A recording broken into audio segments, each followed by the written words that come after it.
Here's a pro tip if you want to upgrade from your smartphone to a professional camera, but you don't know what lens to buy. So if you grab your smartphone and you go into the camera app and you look at this right here. So at the bottom, you have 0.5x, you have 1x, and then you have 2x. On most phones, the 1x is gonna look a lot like a 24mm lens. That's the lens that I have right here on a full frame camera. So this is the Canon R8, this is a full frame camera, and this is a 24mm lens. If you have an APS-C camera with a crop sensor, so something like a Canon R50, an R10, an R7, a Sony 6700, what you're gonna want instead of a 24 would be more like a 18mm. But let's say you're someone who likes to use that 2x lens. Well, you're gonna wanna double that and probably look at something like a 50mm or even more. So in this case, I have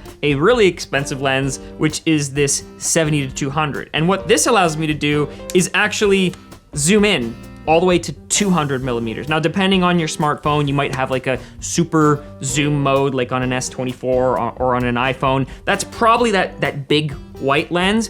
But you also have the opposite. You have a 0.5. So if I was to zoom out, instead of being at a 24mm focal length, I'd probably wanna go wider, maybe to 16. And if you're curious what that looks like, well, I have a 15mm right here.